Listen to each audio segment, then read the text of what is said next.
I thought my life was perfect. A loving wife, a peaceful home. But one forbidden moment changed everything. When I stepped into that bathroom and saw her, everything spiraled out of control. She was not just any woman. She was someone I should never have touched. The guilt, the lies, the passion. It all led to a night that destroyed us. Now my marriage is in ruins. She is gone. And I am left to face the wreckage. How did it all go so wrong? Watch until the end to see the fallout. When I opened the bathroom door, I was not expecting to find Sarah standing under the steaming spray of the shower. But there she was, her silhouette blurred by the frosted glass. Her voice humming softly to a song only she could hear. I had no business being there, but something kept me rooted to the spot. Maybe it was the curiosity, maybe it was something darker, something I could not quite admit. I had heard the water running and thought she had forgotten to turn it off. Sarah never locked doors. It was a habit, a small thing that suddenly felt monumental now. I should have walked away. I knew it then as much as I know it now. But I did not. "Who is there?" she called, her voice breaking my trance. "It is me, Jack," I replied, my voice steady but my pulse hammering in my chest. Her shadow froze behind the glass. "What are you doing in here?" I scrambled for a reason, any reason. "I thought you left the water running. That is all." There was a pause. Then she said, "I will be out in a minute. You can leave." But I did not leave. Instead, I found myself stepping closer to the shower. "Sarah," I said, my voice softer now, almost a whisper. "What?" she snapped, but there was a tremor in her tone that betrayed her. I pressed my palm to the edge of the frosted glass. "Do you trust me?" The silence that followed was louder than any answer she could have given. In that moment, I knew we had crossed an invisible line, a boundary that could never be uncrossed. And it all began with a door that should have been locked. I should have walked out. I knew it in my gut. Instead, I waited, my hand brushing against the cool glass as steam swirled around me. Then the sound came, a faint click. The shower turned off. Sarah's voice cut through the haze. "Jack, what are you still doing here?" I opened my mouth, but no words came out. The glass door shifted an inch, then another. Finally, she pulled it open, standing there with a towel hastily wrapped around her. Strands of wet hair clung to her face. Her cheeks flushed from the heat. Her eyes locked onto mine. "This is not funny," she said. But her tone was off, uncertain, wavering. "I am not joking," I replied, taking a step back but unable to break eye contact. "You did not lock the door. That does not mean you should barge in," she shot back, but her voice lacked venom. We stood there, the tension building. The air between us was heavy, suffocating. I turned to leave, forcing myself to step away, but her voice stopped me. "Wait," she said, her tone softer now. "Why are you acting so strange lately? Is something wrong?" I froze, my hand hovering over the doorknob. This was the moment, the point of no return. "I do not know," I admitted, turning back to face her. "Maybe there is. Maybe it is you." Her eyes widened, and for a second, I thought she might laugh. But she did not. Instead, she took a hesitant step forward. "What are you saying?" "You know exactly what I am saying," I said, my voice low. The room was so quiet that I could hear every drop of water dripping from her hair onto the tiled floor. Then she said it. The words that would set everything in motion. "Then stop pretending." Before I could think, before I could stop myself, I closed the space between us. My hand grazed her arm, warm and damp from the shower. She did not pull away. She should have. "Jack, this is crazy," she whispered, her breath shallow. "Maybe it is," I said. "But you feel it too, do you not?" Her silence was answer enough. Her silence felt like an eternity. Every breath, every beat of my heart, seemed louder in the suffocating quiet of the room. And then, she leaned in just enough for me to notice. It was subtle, a movement so slight it could have been nothing. But it was not nothing. The towel slipped slightly from her shoulder, revealing the curve of her collarbone. She caught it and clutched it tightly, but the damage was done. The moment had shifted. "Jack," she said again. But this time my name sounded different on her lips, softer, almost like a question. "You can tell me to leave," I said, my voice barely audible. "Just say the word, and I will walk out of this room right now." Her lips parted, but no sound came out. I took that as my answer. Slowly, deliberately, I reached out and tucked a damp strand of hair behind her ear. My fingertips brushed her skin, and she shivered. Whether it was from the cold or from something else, I could not tell. "This is insane," she murmured, her voice trembling. "Then tell me to stop," I said, stepping closer. But she did not. The space between us disappeared in an instant. My hand slid down her arm, her skin warm and damp beneath my touch. Her breath hitched as my fingers grazed hers. And then she closed her eyes, as if surrendering to the inevitable. I tilted her chin up with the lightest touch, our faces now only inches apart. "Sarah, A loud bang shattered the moment. The sound of the front door slamming. "Jack!" It was Emily, my wife.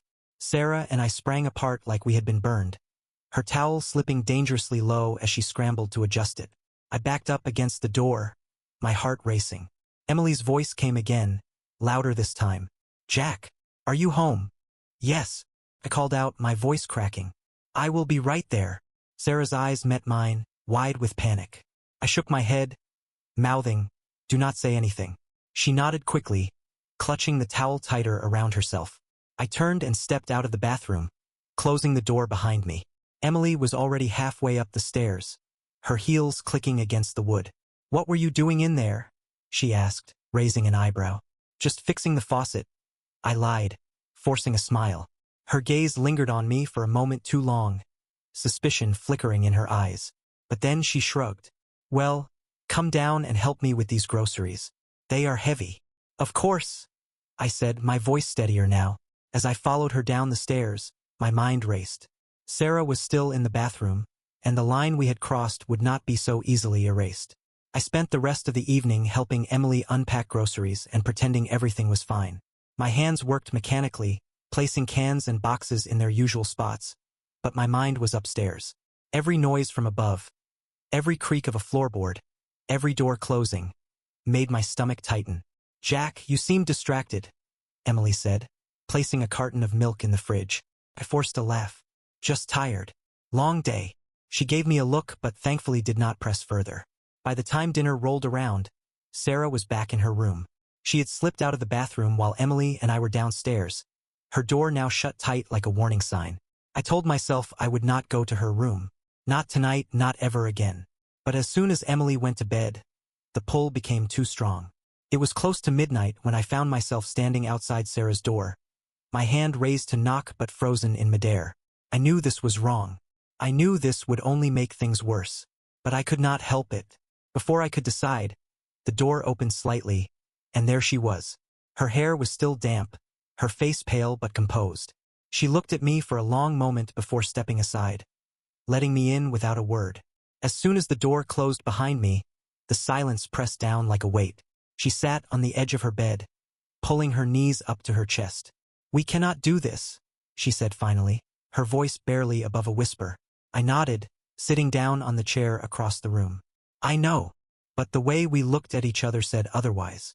The conversation that followed was raw, unfiltered. Every word felt like a confession, every pause an admission of guilt. "I do not even know when it started," I said, running a hand through my hair. "Maybe when you moved in, maybe before that. But it is wrong. It is wrong," she agreed, but her voice broke, betraying her resolve. "I know it is, but I cannot stop thinking about it.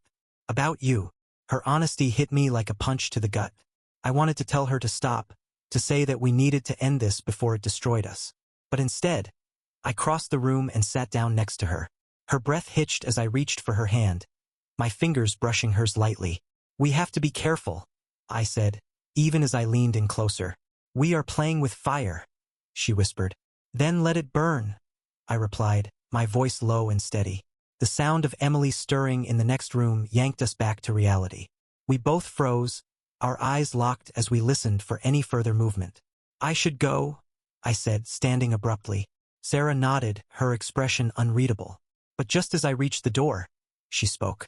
"Jack." I turned back, and she looked at me with a mixture of fear and something else. Something that made my chest ache. "Do not leave me alone in this," she said. The weight of her words stayed with me long after I left her room. The days that followed felt like walking a tightrope. Every interaction with Sarah was a test of restraint. Every glance a reminder of how far we had already gone. And Emily, she seemed oblivious, but her eyes lingered too long when I walked into a room, her questions always a little too pointed. "You have been distracted lately?" she said one morning over coffee. I shrugged, forcing a smile. "Work stress, nothing more." But even as the words left my mouth, I could feel Sarah's gaze from across the room. She was at the kitchen counter, scrolling through her phone, pretending not to listen. The tension was unbearable. That night, Emily fell asleep early. The house was silent except for the faint hum of the refrigerator and the occasional creak of the floorboards. I told myself I would stay in the living room, keep my distance, but the pull was undeniable. I found myself standing outside Sarah's door again, this time not bothering to knock. She was sitting on her bed, headphones in, the glow of her laptop screen illuminating her face. She looked up, startled, but did not say a word as I closed the door behind me. "We cannot keep doing this," I said, my voice low but firm. "I know," she replied, shutting her laptop and setting it aside. "Emily is starting to notice," I continued. "This is going to blow up in our faces if we are not careful." Sarah stood, crossing the room until she was only inches away. "Do you want to stop?" The question hung in the air, heavy and dangerous. "I do not know," I admitted, my voice cracking. "Then maybe we should stop pretending we can," she said, her voice steady but laced with emotion. The tension snapped like a rubber band. I reached for her, pulling her close, and she did not resist. Her hands gripped the front of my shirt as my lips found hers, the kiss desperate, consuming. For a moment, nothing else mattered. Not the consequences, not the lies we were telling ourselves and everyone else. It was just us, tangled in a moment that felt both inevitable and impossible. But then the sound of footsteps echoed down the hall. We froze, pulling apart just as Emily's voice rang out. "Jack? Are you awake?" Panic surged through me. Sarah grabbed my arm, her eyes wide with fear. "What do we do?" she whispered. "Stay here," I said, already moving toward the door. I stepped into the hallway, closing her door softly behind me. Emily was standing at the end of the hall, her arms crossed. "What are you doing up?" she asked, her tone suspicious. "I could ask you the same thing," I said, forcing a chuckle. She frowned, glancing toward Sarah's door. "Is she awake?" "No," I lied, shaking my head. "I was just checking on her. She has been quiet lately, and I got worried." Emily studied me for a long moment before nodding. "Come back to bed," she said, turning and heading toward our room. Relief flooded me, but it was short-lived. I knew this was not sustainable. The walls were closing in, and it was only a matter of time before everything came crashing down. The next morning, the air in the house was heavier than usual. Emily's gaze lingered on me as I poured coffee, her suspicion now a tangible presence. Sarah, meanwhile, was unusually quiet, her head down, her fingers idly picking at the edge of her phone case. As I handed Emily her coffee, she finally broke the silence. "You were up late last night. I heard you walking around." "Could not sleep," I said casually, taking a long sip from my mug. "I checked on Sarah. She seemed fine, so I went back to bed." Emily's lips pressed into a thin line, and I could see her calculating, measuring my words. She was no fool, and the cracks in the facade were becoming harder to hide. That afternoon, Emily left for a work meeting, giving me and Sarah a rare moment alone. The silence between us was suffocating until she finally spoke. "She knows," Sarah said, her voice barely above a whisper. "She suspects," I corrected, pacing the living room. "There is a difference." "Not for long," Sarah shot back, standing abruptly. "Jack, we cannot keep pretending this is not going to explode in our faces. What is the plan here?" Her words hit hard because I had no plan. There was no way to fix this, no way to rewind the clock and undo the damage we had already done. "We keep things quiet," I said, more to convince myself than her. "We stay careful. This will pass." But Sarah's expression told me she did not believe a word of it. Later that night, as I lay in bed next to Emily, my mind was racing. Every word Sarah had said replayed in my head, and I could feel the noose tightening. Emily shifted beside me, mumbling something in her sleep, and guilt crashed over me in waves. I needed to end this, for her sake, for Sarah's, for my own. But before I could come up with a plan, Emily's voice startled me. "You are not sleeping, are you?" "No," I admitted, turning to face her. She propped herself up on one elbow, her eyes narrowing. "You have been acting strange for weeks, Jack. What is going on?" I hesitated, the weight of the truth pressing down on me. But instead of answering, I leaned in and kissed her. It was desperate, a way to silence her questions and my own thoughts. Emily pulled back, frowning. That does not answer my question. And then, like a hammer, she dropped the words I had been dreading. Does this have something to do with Sarah? The blood drained from my face. My heart pounded in my chest as I scrambled for a response. Emily's expression hardened, and I could see the wheels turning in her head. What are you talking about? I asked, trying to sound confused. You tell me, she said, her voice cold. Because I see the way you look at her, Jack. And I am not blind. The room felt like it was closing in on me, the walls pressing tighter and tighter. This was it. The moment everything started to unravel. Emily's words hung in the air like a live wire, crackling with accusation. I sat up, running a hand through my hair, desperately searching for something to say. You are being ridiculous, I said finally, forcing a laugh that sounded hollow even to me. Sarah is like family. What are you even suggesting? Emily's eyes narrowed, her voice cold. Do not insult my intelligence, Jack. I know when something is off. You can either tell me the truth now, or I can figure it out myself. And believe me, you will not like how I do it. I opened my mouth to respond, but before I could, the sound of footsteps echoed from the hallway. Sarah appeared in the doorway, her face pale, her eyes darting between the two of us. Is everything okay? She asked cautiously. No, Sarah, Emily said sharply, her gaze fixed on me. Why do you not come in? I think this concerns you too. The blood drained from my face as Sarah stepped hesitantly into the room. Emily crossed her arms, her expression a mixture of anger and suspicion. Sarah, do you want to tell me what has been going on? Emily asked, her tone icy. Sarah froze, her eyes flicking to mine, silently begging for guidance. I shook my head slightly, but it was too late. Nothing, Sarah said quickly, her voice trembling. Nothing is going on. Emily let out a humorless laugh. Do you two think I am an idiot? I have seen the looks, the way you avoid each other when I am around, and the way you linger when you think I am not paying attention. My chest tightened as Emily's voice grew louder. Jack, I trusted you. I trusted both of you. Sarah's face crumpled, and before I could stop her, she blurted out, Emily, I am so sorry. No, I said quickly, stepping between them. Do not. But the damage was done. Emily's eyes widened, her face a mixture of shock and fury. What did you just say? Emily hissed, stepping closer. It was not her fault, I said, my voice firm. This is on me. Emily stared at me, her expression hardening. So it is true. You, she choked on the words, her voice breaking. You betrayed me. Emily, I can explain. Explain? She shouted, her voice trembling with rage. What is there to explain, Jack? You, with her. Sarah burst into tears, her sobs filling the room as Emily turned on her. And you, I took you into this house.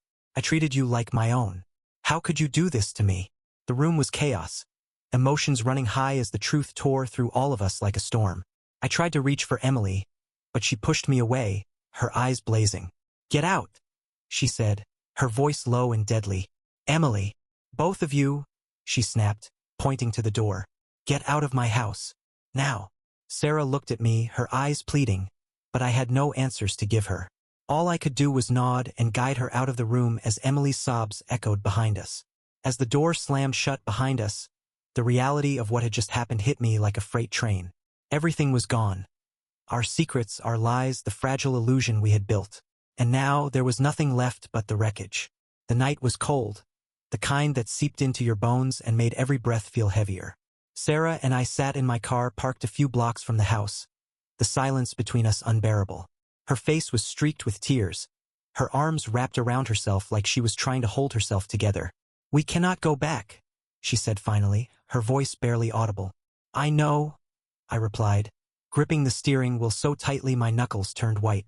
We will figure this out. Figure what out, Jack? Her voice cracked as she turned to me. We have ruined everything. Emily hates us. I do not even know what to do anymore. I had no answers for her. My mind was racing with guilt, shame, and something darker. An undeniable pull toward her that I could not shake. Even now, we drove in silence, the weight of what we had done pressing down like a vice. I pulled into the parking lot of a motel on the edge of town, the neon vacancy sign flickering in the darkness. This is just for tonight, I said, my voice hollow. We need time to think. Sarah nodded, her movements robotic as we stepped out of the car and checked in. The room was small and cheap, the air thick with the smell of old carpet and cigarette smoke. She sat on the edge of the bed, staring at the floor, while I paced the room, my thoughts a tangled mess. I should call her, I said suddenly, pulling my phone from my pocket. Do not, Sarah said sharply, looking up at me with wide, pleading eyes. She will never forgive you, Jack. It is over. Maybe, I muttered, staring at Emily's name on the screen, but my finger hesitated over the call button. Sarah stood, crossing the room until she was right in front of me. What are you even going to say? That you are sorry? That we did not mean for this to happen? Her voice broke, and she grabbed my arm. Jack, there is no going back. This is our mess now. The truth of her words hit me like a blow, and I dropped the phone onto the nightstand. She was right. Emily would never forgive me, and even if she did, the damage was already done. The tension in the room was unbearable, and I knew we were standing on the edge of something we could never undo. Sarah stepped closer, her voice barely a whisper. So what happens now? I do not know, I admitted, my voice raw. But we are in this together, for better or worse. Her eyes searched mine, and for a moment, I thought she might say something. Instead, she leaned in, her lips brushing against mine in a kiss that was both desperate and full of regret. It was not love, it was survival, a way to cling to something familiar in the chaos we had created. And as the hours passed, I realized we were no longer running toward anything. We were only running from the wreckage we had left behind. The next morning, sunlight filtered through the thin curtains of the motel room, casting pale streaks across the walls. Sarah was still asleep, curled into herself on the bed, her breathing soft but uneven. I sat in the corner chair, staring at my phone, its screen dark but heavy with unspoken consequences. I had not slept. Every time I closed my eyes, I saw Emily's face, her betrayal, her rage. The fallout of what we had done felt endless, an avalanche we had no way of stopping. Sarah stirred, her eyes fluttering open. She looked at me, her expression a mixture of exhaustion and fear. What time is it? Almost 8, I replied, my voice hoarse. She sat up slowly, running a hand through her hair. We need to do something. We cannot stay here forever. I know, I said, leaning forward, my elbows resting on my knees. But what? Go back? Face Emily? What do we even say to her? Sarah shook her head, tears welling in her eyes. There is nothing to say. She will never forgive us. My phone buzzed suddenly, breaking the heavy silence. Both of us froze, staring at it like it was a bomb about to go off. I picked it up cautiously and saw Emily's name flashing on the screen. Do not answer it, Sarah said quickly, her voice trembling, but I was already swiping to accept the call. Emily? I said, my voice tight. Her voice was sharp, cold. Where are you? I hesitated, glancing at Sarah. We needed some space, I said carefully. Things got heated last night. Heated? Emily barked a humorless laugh. Jack, you and Sarah blew up our entire life. You think you get to run away now? Emily, listen. No, you listen, she snapped. I want you to come back. Both of you. We are going to talk about this, whether you like it or not. I swallowed hard. Emily, I do not think. I am not asking, she interrupted, her voice trembling with barely contained rage. I deserve answers. You owe me that much. After she hung up, the silence in the room was deafening. Sarah looked at me, her face pale. What did she say? She wants us to come back, I said. Sarah shook her head violently. No, Jack, we cannot. She will destroy us. She already has, I muttered, running a hand through my hair. But we cannot hide forever. Sarah stood abruptly, her movements frantic. If we go back, it is over. She will ruin us and everyone will know.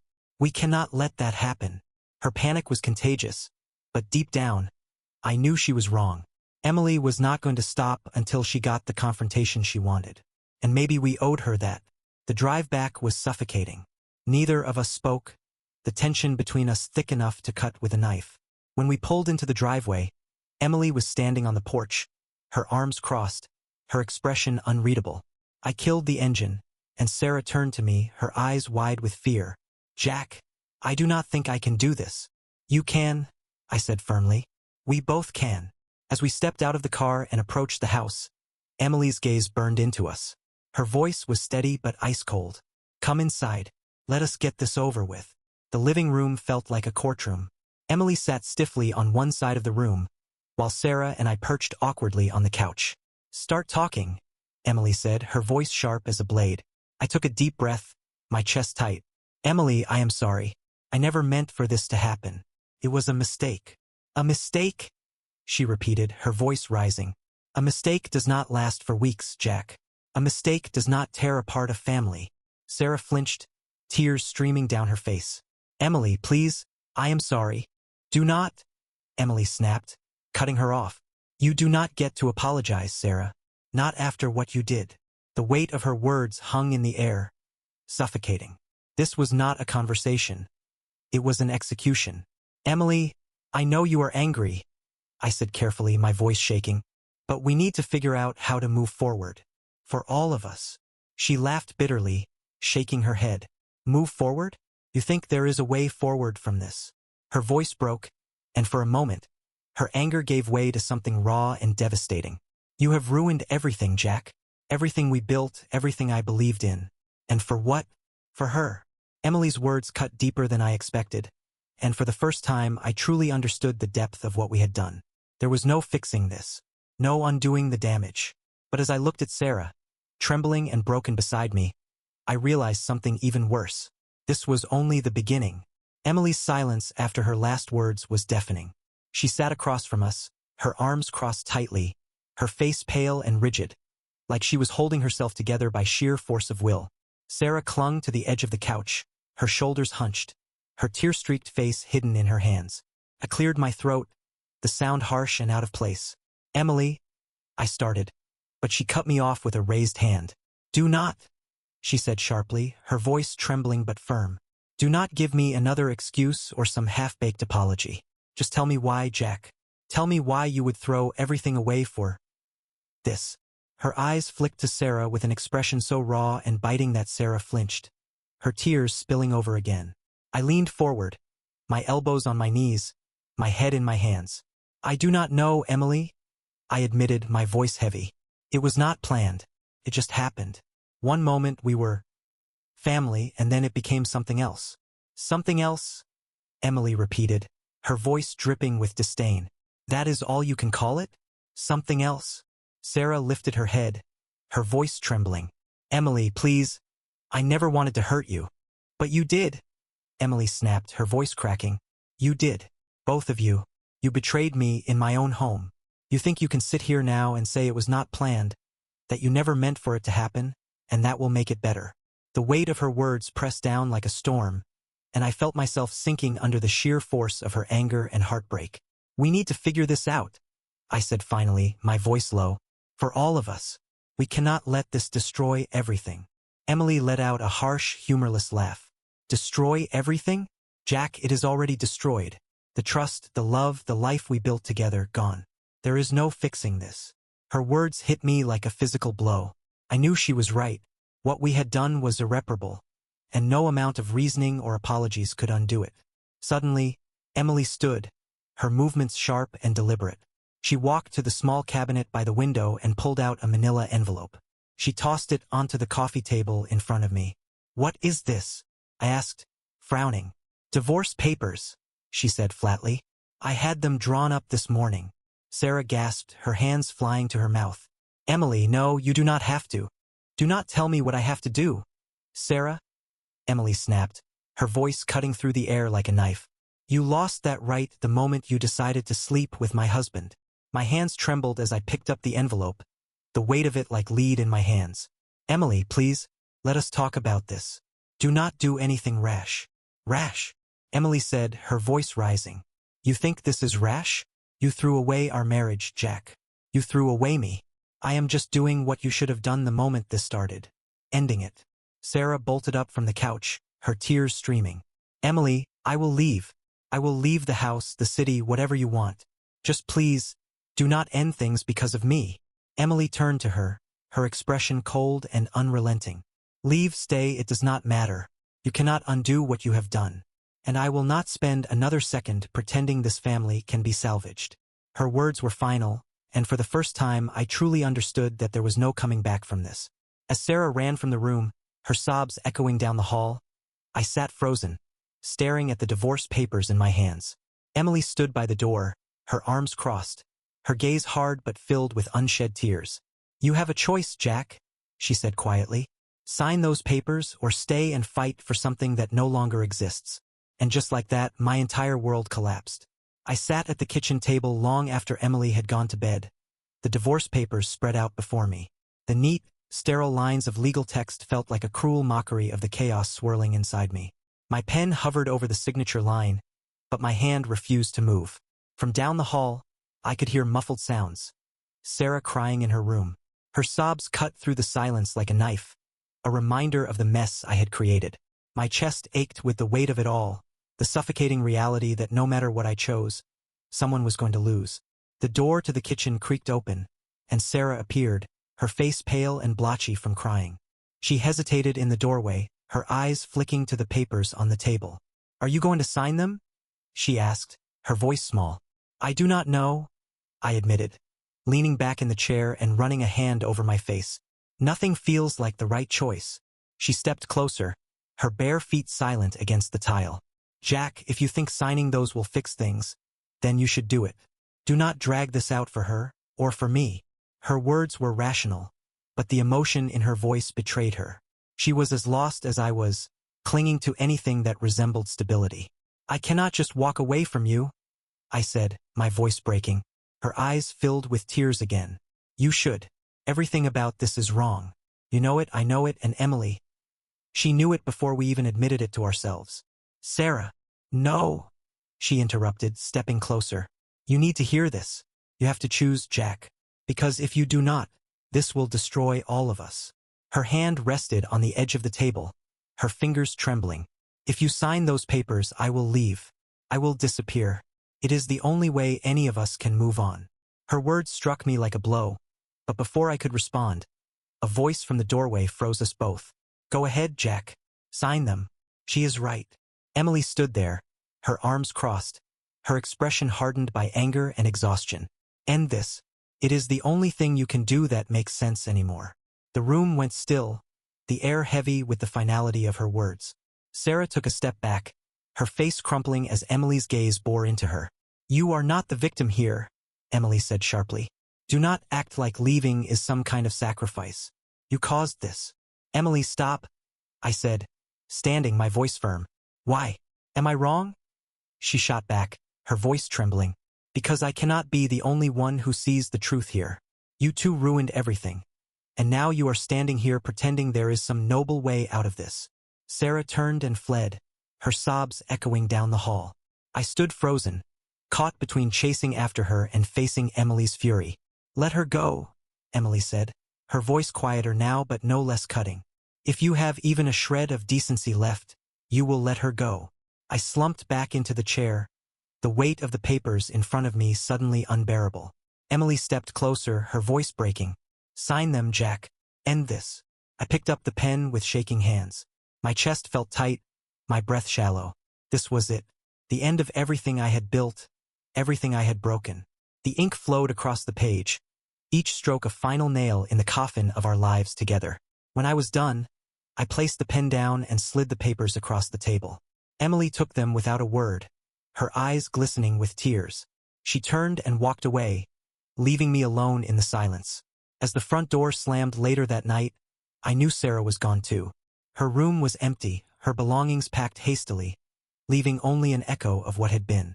I sat alone in the empty house, the weight of my choices pressing down like a crushing tide. This was the price of my actions, and I was finally paying it.